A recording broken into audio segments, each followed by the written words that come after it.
Bismillah ar-Rahman ar-Rahim. Chers élèves, je vais consacrer cette vidéo toujours dans le cadre de la préparation aux examens du bac en SVT et dans le cadre des révisions des leçons d'SVT. Donc, cette séquence vidéo est consacrée à l'information génétique, l'unité 2, l'information génétique, à savoir les mitoses, le karyotype et ainsi de suite. Et on commence. La restitution des connaissances, définissez les mots suivants: cycle cellulaire, fuseau achromatique et nucléotide. La deuxième question, citez deux caractéristiques de la métaphase d'une mitose. On va commencer d'abord par le cycle cellulaire. Le cycle cellulaire, c'est l'ensemble des 4 étapes de la mitose, à savoir la prophase, la métaphase, l'anaphase et la télophase, précédées, ces 4 étapes, précédées par une étape plus longue qui s'appelle l'interphase, durant laquelle la cellule se prépare à la division cellulaire. Donc, le cycle cellulaire, ensemble des 4 étapes de la mitose précédées par une étape plus longue qui est l'interphase. Le fuseau achromatique. Le fuseau achromatique, je vais présenter un petit schéma qui présente une étape de la division cellulaire, de la mitose, qui est la métaphase. Là, je vais donner les noms de ces flèches: l'astère, le pôle, à peu près le pôle, l'astère, les résidus, les restes du noyau, ça veut dire les vésicules nucléaires, puis les vésicules de l'enveloppe nucléaire, puis microtubule polaire, ça veut dire qui est lié au pôle, hein, microtubule polaire, qui est un des plusieurs microtubules polaires, puis le pôle de fuseau, voilà, les 2 pôles de fuseau, et on a un chromosome métaphasique, hein, de la métaphase, et finalement un microtubule chromosomique. Donc, un des plusieurs microtubules chromosomiques qui sont liés au chromosome, qui sont liés au chromosome, sont les microtubules chromosomiques, et on a plusieurs microtubules liés au pôle, qu'on appelle les microtubules polaires. L'ensemble des microtubules polaires et des microtubules chromosomiques forment le fuseau achromatique.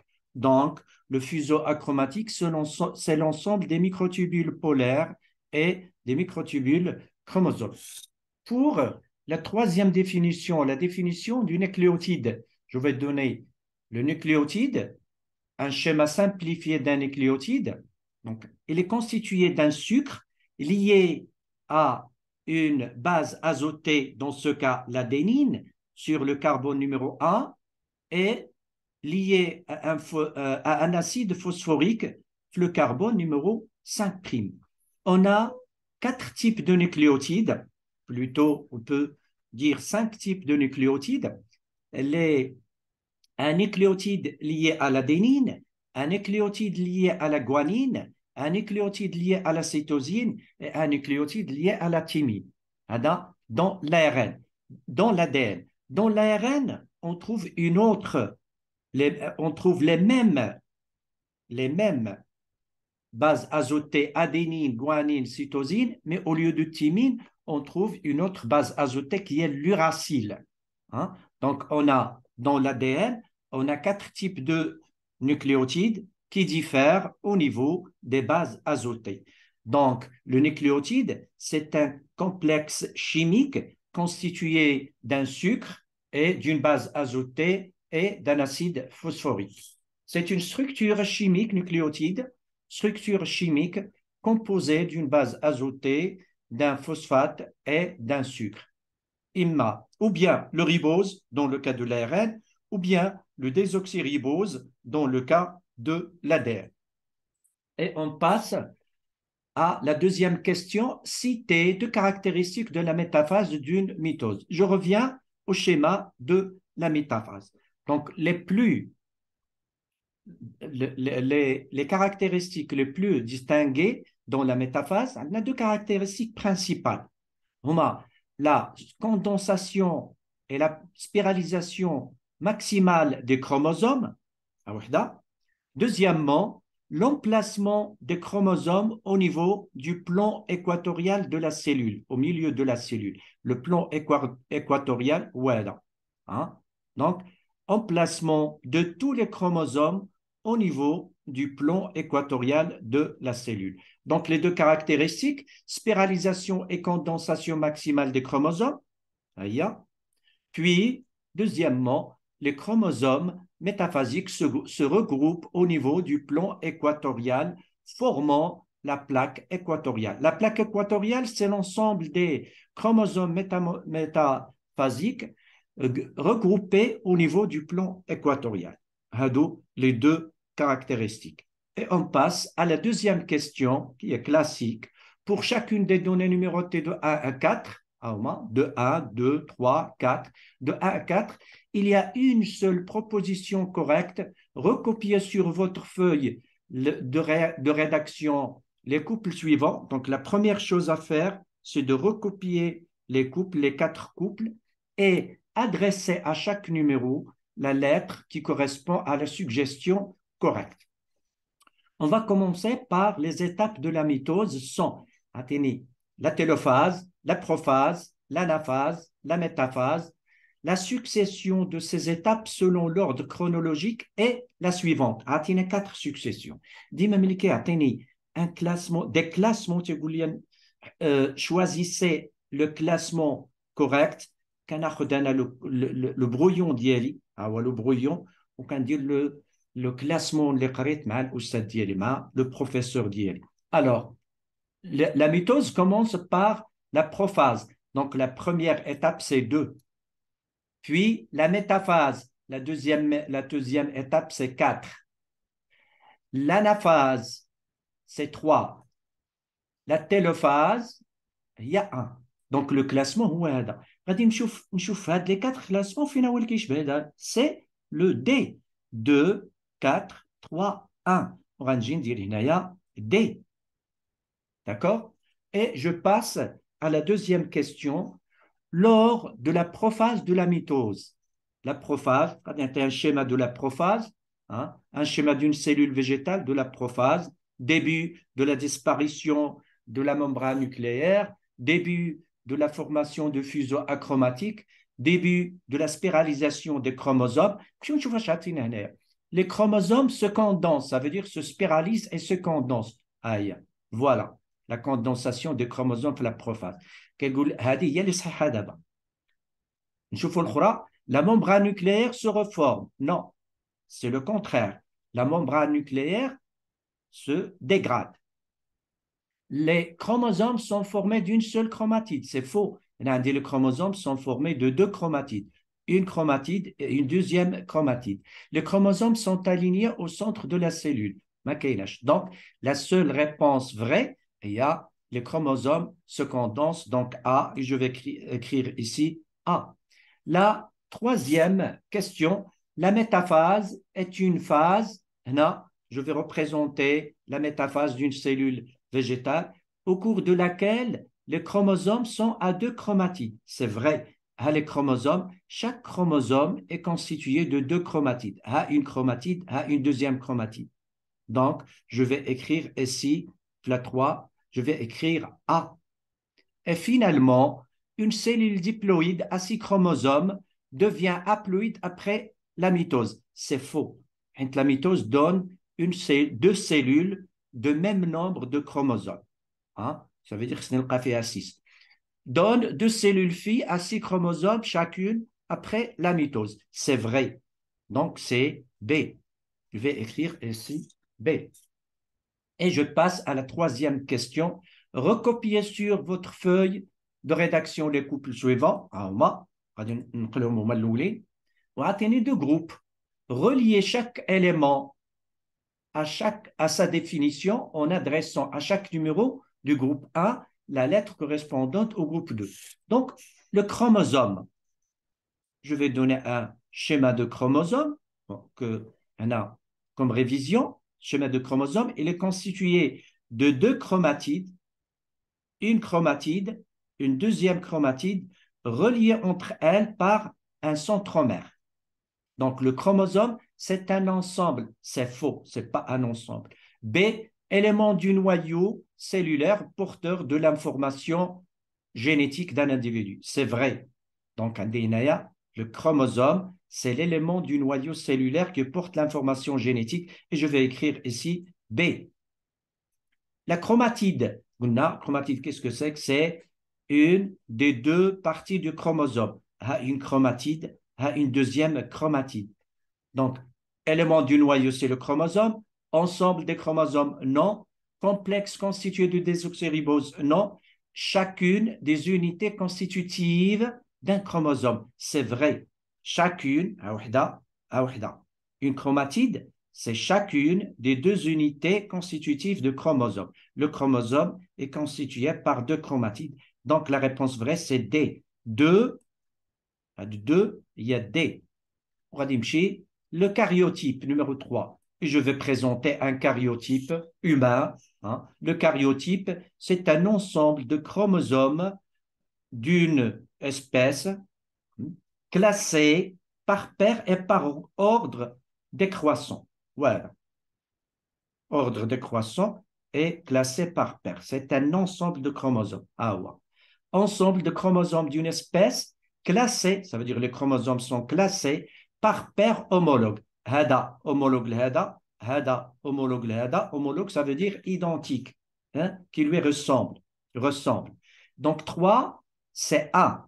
3, par exemple, 3, 3, c'est A. Donc, je vais écrire ici A. Et le nucléotide, on a déjà vu le nucléotide, la première question. Nucléotide, c'est un complexe constitué de désoxyribose, de l'acide phosphorique et d'une base azotée. Dans ce cas, c'est l'adénine. Donc, on peut avoir d'autres nucléotides qui portent d'autres bases azotées. Ici, comme exemple, l'adénine. Donc, c'est un complexe constitué de désoxyribose, acide phosphorique, symbolisé par P, et une base azotée, dans ce cas, l'adénine. Donc, NAD 4 correspond à C. Voilà. Je passe à la quatrième question. Le document ci-contre présente le karyotype d'une drosophile mâle, la drosophile mâle A, la drosophile mâle et la drosophile femelle. Deux karyotypes, ensemble de chromosomes. La question 1. Lequel des deux karyotypes 1 et 2 représente la femelle? D'abord, comme révision, je vais analyser un peu ce karyotype 1 et le karyotype 2. Remarquez que chaque karyotype présente des couples chromosomiques. Donc, les cellules, ici, ce sont des cellules diploïdes. Ce sont des cellules diploïdes. La même chose ici, diploïdes. On a 3 paires qui sont identiques, le karyotype 1 et le karyotype 2. 3 paires sont identiques. Et une paire qui est différente. Le 1, on trouve XX, au 2, on trouve XY. D'accord? Donc, les chromosomes identiques entre les deux cellules, entre les deux karyotypes, ce sont les chromosomes non sexuels ou bien autosomes. Par contre, les chromosomes ici, les chromosomes XX et XY, ce sont des chromosomes sexuels car ils diffèrent chez la femelle et chez le mâle. Donc, pour la réponse, lequel des deux karyotypes représente la femelle? C'est le karyotype 1, car il contient les chromosomes XX. Voilà, c'est le karyotype 1 qui représente la femelle, car il contient deux chromosomes sexuels ou bien gonosomes. On parle de chromosomes sexuels ou gonosomes, XX. Les autres chromosomes léoma non sexuels s'appellent les autosomes. La deuxième question, écrivez la formule chromosomique de chaque karyotype. Qu'est-ce que ça veut dire la formule chromosomique? C'est l'ensemble des chromosomes, voilà, qui sont séparés en chromosomes non sexuels et chromosomes sexuels. Avec le départ qu'on appelle, est-ce que la cellule est diploïde ou haploïde? Dans ce cas, elle est diploïde, ça veut dire chaque chromosome est représenté par deux homologues. Et je vais écrire 2N. la formule chromosomique du karyotype A, c'est 2N, ça veut dire la cellule est diploïde, égale 3 paires d'autosomes. Autosomes, on symbolise autosome par A. Donc 3 couples A, un couple, un deuxième couple et un troisième couple. 3 couples AA, 3 couples de chromosomes, d'autosomes ou bien de chromosomes non sexuels, plus XX, plus une paire de chromosomes sexuels XX. Pour le deuxième karyotype, donc le total, c'est 8 chromosomes. Pour le deuxième karyotype, la même chose, on dit 2N égale 3AA, 3 paires d'autosomes, plus une paire de chromosomes sexuels XY. XY. Donc ici, c'est une femelle, c'est une drosophile femelle. Ici, c'est une drosophile mâle. Et je passe à la question 5. Le schéma A représente une partie d'un nucléofilament. Les nucléofilaments, ce sont les constituants de la chromatine. Le schéma B représente un chromosome métaphasique. La question, recopiez les numéros de chaque schéma et donnez le nom correspondant à chaque numéro. Et je vais commencer par le schéma A. Le schéma A, en vert ici, ce sont les histones, ce sont les protéines structurelles de la chromatine, autour duquel s'enroule le filament d'ADN. Donc ici, pour A, histone. 2, c'est l'ADN qui se trouve entre 2 histones. C'est l'ADN de liaison. Puis 3, c'est un nucléosome. C'est l'ensemble des histones et le filament d'ADN qui s'enroule autour. Nucléosome. Puis pour le schéma B, on dit 2 chromatides. Une chromatide, c'est 3 chromatides. Et 1, c'est un nucléofilament. 2, c'est le centromère qui relie les 2 nucléotides entre eux. 3, c'est une chromatide. Il y a une chromatide, une deuxième chromatide. Et j'ai oublié le 4, c'est un chromosome métaphasique. 4, c'est un chromosome métaphasique. Et je passe à la dernière question, 6. Les photos suivantes représentent les étapes de cycle cellulaire. Les étapes du cycle cellulaire. N'oubliez pas que le cycle cellulaire fait l'interphase suivie par les 4 étapes de la mitose. Donc, du cycle cellulaire d'une cellule végétale. La question, recopiez le numéro de chaque photo et indiquez l'étape correspondante. Justifiez votre réponse. La deuxième question, classez les étapes selon l'ordre chronologique du cycle cellulaire. Utilisez les numéros seulement. Bon, pour les étapes, les caractéristiques des étapes, le nom de l'étape et la justification. 1, c'est l'anaphase. Pourquoi? La caractéristique de justification, c'est que les chromosomes, clivage du centromère et chaque chromatide de chaque chromosome migre vers un pôle opposé de la cellule. Donc, séparation des chromosomes en 2 lots. Chaque lot va migrer vers un pôle opposé de la cellule. 2, c'est la prophase, début de la spiralisation et de l'individualisation des chromosomes, début de la spiralisation et de la condensation des chromosomes à 2 chromatides. 3, c'est la télophase.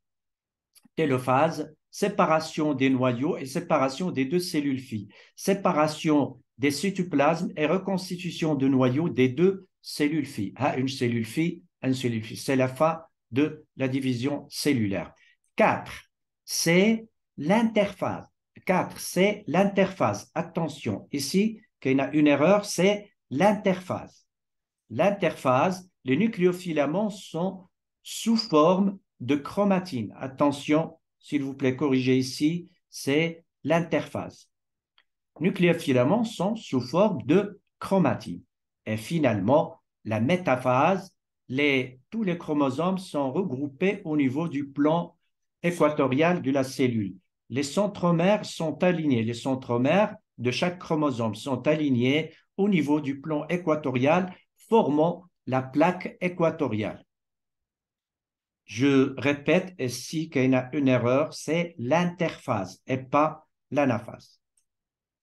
Bon, pour la feuille de réponse, la première chose, donc, la deuxième question, la deuxième question, classer le classement, classer ces étapes selon l'ordre chronologique du cycle cellulaire. Bon, dis-moi le classement, on a d'abord l'anaphase, on a déjà parlé des premières questions. La deuxième question, le classement.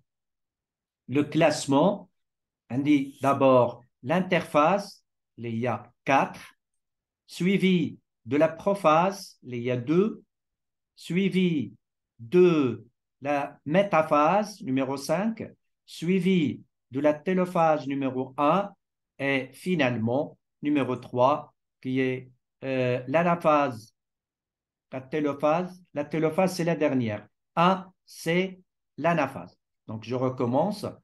L'interphase, la prophase, la métaphase, l'anaphase et la télophase. Donc, 1, c'est l'interphase, les 4 étapes de la mitose, prophase, métaphase, anaphase, télophase. Le tout constitue le cycle cellulaire.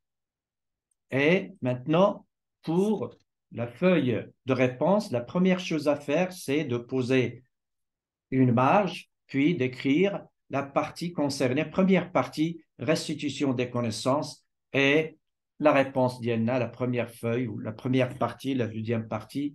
Et je vous souhaite bon courage et bonne chance. شجعونا بالمشاركات ديالكم بالملاحظات ديالكم الانتقادات ديالكم وسورتو لي لايك باش يمكن نستمروا في هذا العمل ونتمنى تكونوا استفدتوا. إلى اللقاء في شريط فيديو آخر إن شاء الله. السلام عليكم ورحمة الله.